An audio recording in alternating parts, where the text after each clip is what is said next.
لو أنزلنا هذا القرآن على جبل لرأيته خاشعا متصدعا من خشية الله وتلك الأمثال نضربها للناس لعلهم يتفكرون. الحمد لله والصلاة والسلام على رسول الله وعلى آله وصحبه ومن والاه. السلام عليكم ورحمة الله. بەڕێزان خۆشحاڵم لەوانەی 355 لەوانەکانی تەفسیری قورئانی پیرۆز بێم بۆ خزمەتتان بە بەستی ڕەزامەندی خی گەورە و هیوادارم ئێوەی ئازیز سوودی لەوە بگرن. أعوذ بالله من الشيطان الرجيم. بسم الله الرحمن الرحيم. الذين آمنوا يقاتلون في سبيل الله والذين كفروا يقاتلون في سبيل الطاغوت فقاتلوا أولياء الشيطان إن كيد الشيطان كان ضعيفا. بەڵخۆشەویستان وەکو لە دوعاتی ڕابردوو خی گەورە سبحانه وتعالى باسی لە قیتال کرد. کاتێکە قیتال لە کاتێکدا ئەنجام دەدرێت لە پێناوی خی گەورە و لە پێناوی خی گەورەش کەسانێکی مستەضعەف و دەست بەسەر و بێتوانە و بێدەسەڵات زۆڵمیان لێ دەکرێت لە خلالی قیتال لە پێناوی خوا سبحانه وتعالى ئەوان نەجاتیان دەبی لە دەست کەسانێکی ستەمکار. جا خی گەورە سبحانه وتعالى دەفەرمی ئەسڵ وایە الذين آمنوا يقاتلون في سبيل الله. ئەسڵ وایە ئیمانداران لە پێناوی ئەڵڵا دەجەنجێن، لە پێناوی ئەڵڵا واتە في سبيل الله بەل لە پێناوی بەرزکردنەوەی کەلیمەی تەوحید، لە پێناوی بەرپاکردنی شەریعەتی خوا لەسەر ڕووی زەوی. ئیمانداران لە پێناوی ئەڵڵا سبحانه وتعالى دەجەنجێن. والذين كفروا لبرانبردا كسانيشي كافر يقاتلون في سبيل الطاغوت لبرانبردا كسانيشي بباور قتال دكن دەجەنجێن لە پێناوی تاغوت کەوەکو سەنجارێک باسما کردێ هەر پەرستراوێکی بەناحەق کەوا ڕازیە بپەرسترێ لە غەیری ئەڵڵا سبحانه وتعالى دیارە پێدەگوترێت تاغوت لەبەر تۆغیانی کردیە، لە سنوور دەرچووە کەوا سنووری هەموو مەخلوقات ئەوەیە کەوا مەخلوقن پێویستە مطیع بن لە بۆ ذاتی ئەڵڵا نەوەک پەرستراو بن، نەوەک معبود بن، پێویستە عابد بن لە بۆ خوا عابد بن نەوەک معبود بن. ئیتر هەر مەخلوقێک ئەو سنوورەی بەزاند ڕازی بوو بۆی کە پەرستنی لۆ ئەنجام بدرێ و پێگوترێت تاغوت. ئیتر کافرەکان لە پێناوی تاغوتدا دەجەنجێن، ئەو تاغوتانەی کەوا یەئمر بكل ما هو طغیان. عادەتەن تاغوت فەرمان دەکا بە هەموو شتێک کەوا دەرچوونە لە منهەجی خوا سبحانه وتعالى، دەرچوونە لە شەریعەتی خوا سبحانه وتعالى. کەواتە تاغوت وەک گوتمان لە طغیان هاتێ، کەسانێکی بێباوەڕ لە پێناوی تاغوت کەوا فەرمانیان پێ دەکەن طغیان بکەن، سنوور ببەزێنن، لەو پێناوەی دەجەنجێن. فقاتلوا أولياء الشيطان. جا خی گەورە سبحانه وتعالى دەفەرمی دەی ئیماندارینە قیتال بکەن لەگەڵ دۆستانی شەیطان، قیتال بکەن لەگەڵ دۆستەکانی شەیطان. لەبەرەوەی تاغوت وەکو زانان کە باسی دەکەن گوتمان هەموو ئەوانەی کەوا دەپەرسترێن لە غەیری ئەڵڵا سبحانه وتعالى و ڕازیشن بۆی بپەرسترێن و على رأسهم شەیطان. سەرکردەی هەموو تەواغیتەکان شەیطانە وەکو لە تەفسیری سەلەفیش هاتێ لە بۆ کەلیمەی تاغوت. کەواتە ئەوانەی کەوا تاغوت دەپەرستن ئەولیا و دۆستی شەیطانن، ئەولیا و دۆستی شەیطانن و بە فەرمانی شەیطانیش تاغوت دەپەرستن. ئەوجا شەیطان بیان غەیری شەیطان. ئەگەر غەیری شەیطانیش تاغوت بوو، هەر دار و بەرد و ئینس و جینێک کەوا لە غەیری خوا دەپەرسترێ بەناحەق و پێش ڕازیە کەوا بپەرسترێ، ئیتر هەموو ئەو شتانی کەوا دەپەرسترێن لە غەیری خوا سەواء شەیطان بی بەخۆی یاخود غەیری خۆی بی هەمووی بە فیتی شەیطانە و بە پیلانی شەیطانە.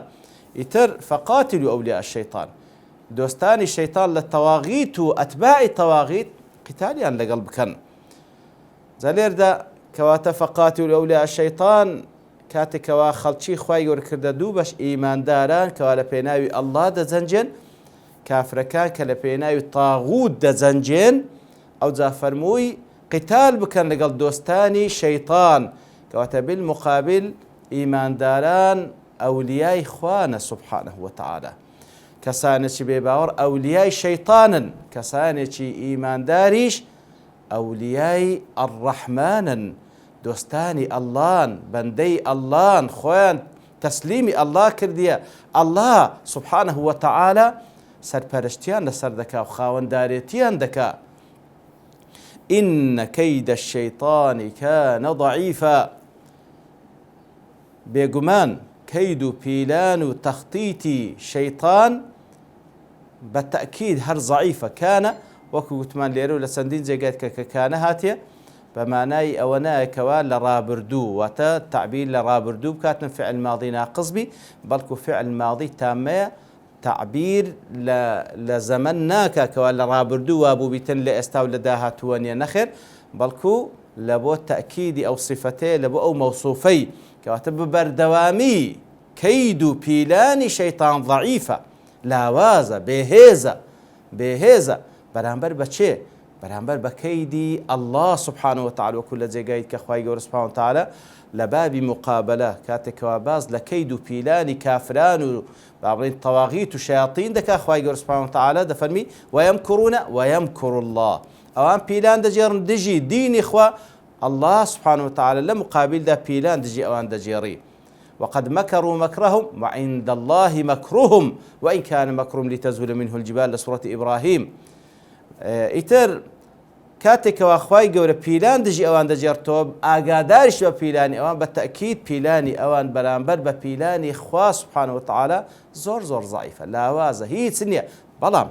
بە شەرتێک ئیمانداران ئەولیای ئەڕەحمان بن بە شەرتێک ئیمانداران لە پێناوی ئەڵڵا بجەنجێن هیچ هەدەفێکی تکایان نەبی غەیری بەرزکردنەوەی کەلیمەی تەوحید هیچ هەدەفێشکیان نەبی غەیری بەرپاکردنی شەریعەتی خوا بە مەبەستی بەدەستهێنانی ڕەزامەندی ئەڵڵا سبحانه وتعالى ألم تر إلى الذين قيل لهم كفوا أيديكم وأقيموا الصلاة وآتوا الزكاة نابینی کەسانێکەوە پێیان گوترا کوفوا ئەیدیەکم دەستان بگرنەوە نوێژ بکەن و زەکات بدەن کەواتە وەکو زانان دەفەرمون لە سەرەتادا کە هێشتا جیهاد فەرض نەکرابوو لەسەر پێغەمبەر صلی الله عليه وسلم لەسەر ئیمانداران هەتا وەکو طبعا هیجرەتیان کرد ئەوجا لە دوای هیجرەتیش یەک دوو ساڵان لەوێن دەرێ ئەوجا دوایە خوای گەورە سبحانه وتعالى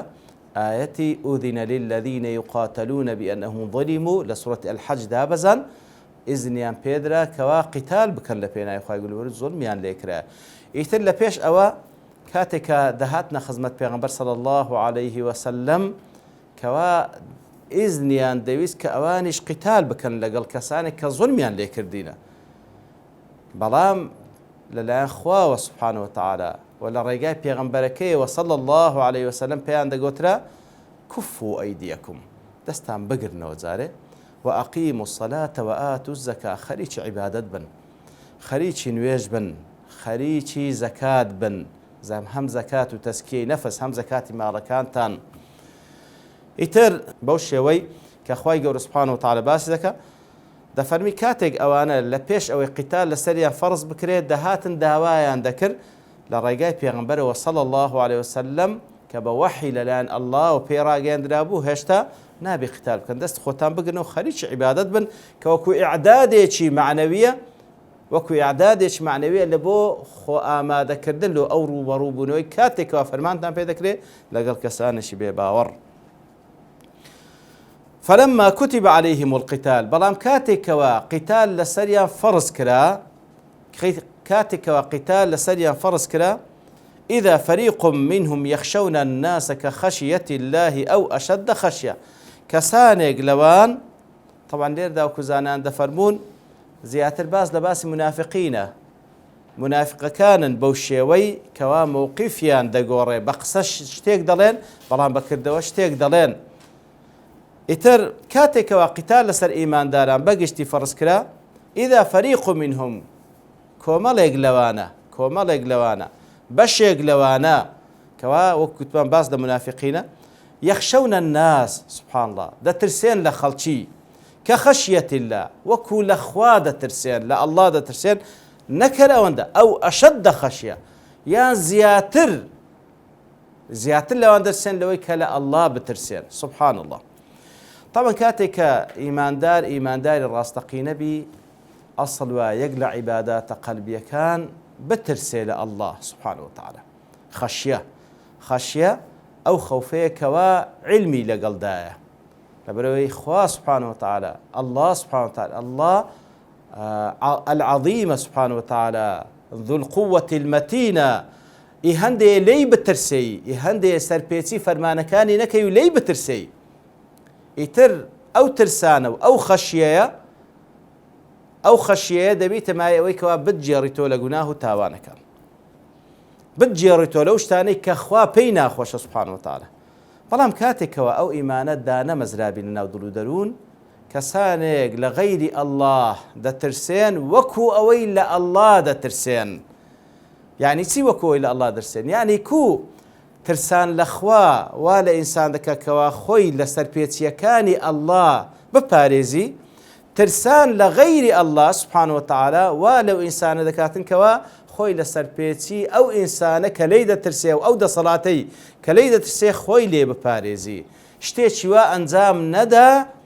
کەوا ئەو پێی ناخۆشە، بەڵکو ترسانەکە وای لێ بکاتن هەموو شتێک بەجێوی بکە ئەگەر مخالفی عەقیدەکەشی بی. طبعا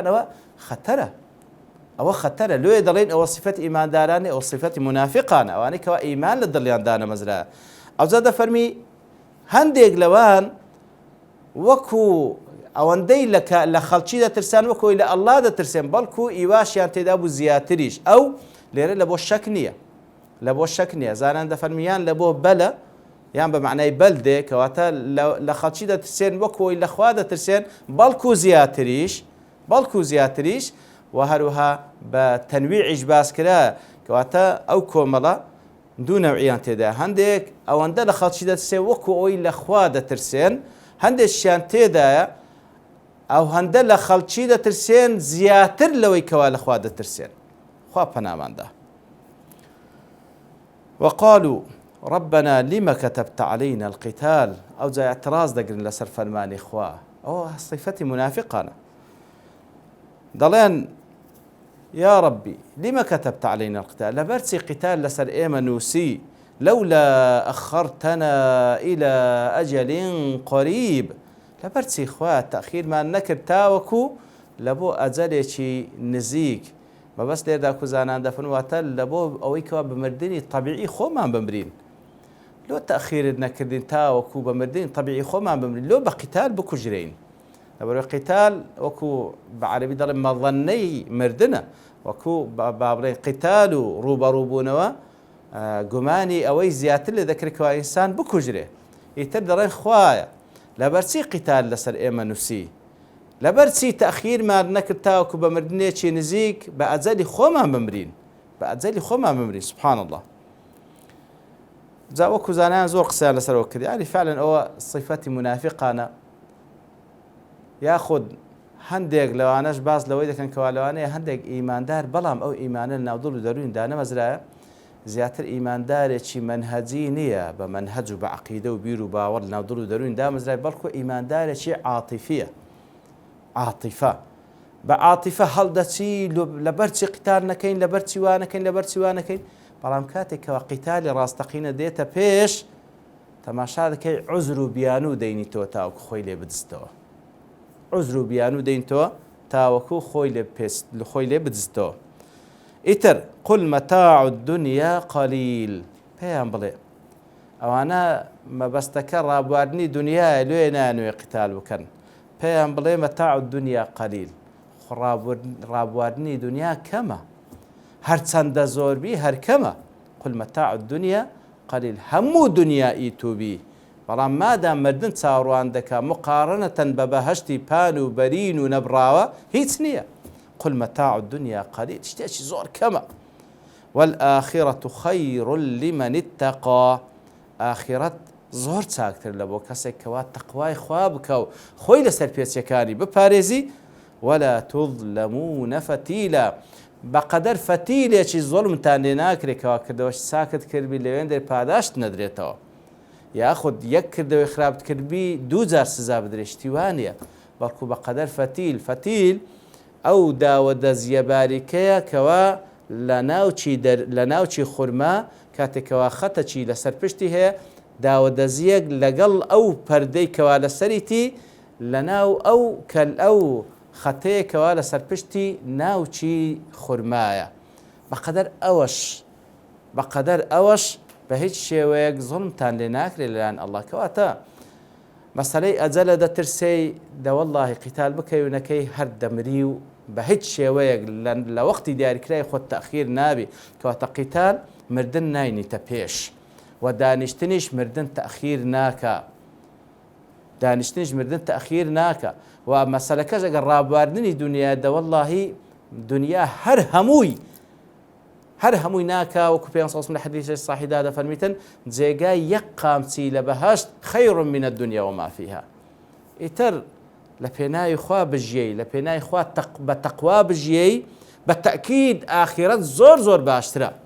خەیڕ وەئەبقا وەکو خوای چاکترە و زیاتریش دەمێنێتەوە بە هیچ شێوەیەک زوڵم مستەمی تێدا نیە لە کاتێکدا دنیا پڕی زوڵم و ستەمەکە لە بەردەستی ئینسانەکانە وەکو لە ئایەتەکەی پێشترێکەوە کەسانێک دەڕێن ربنا أخرجنا من هذه القرية الظالم أهلها کەواتە بەڕاستی تەعامل لەگەڵ خوا ڕازیبوون بە هەموو فەرمانەکان و ئەوامرەکانی خوا خەیڕ وەئەبقا باشترە لەوەی کەوا دنیا هەڵبژێری خوای گەورە پەنامان بدە خوای گەورە لەو کەسانەمان بژمێری بە هەموو فەرمانەکانی خوا ڕازی بین لەسەر چاو و لەسەر سەر دایبنێن ئەو ئاخرەتێک کەوا خەیڕ وەئەبقایە خوای گەورە بە قسمەتمان بکە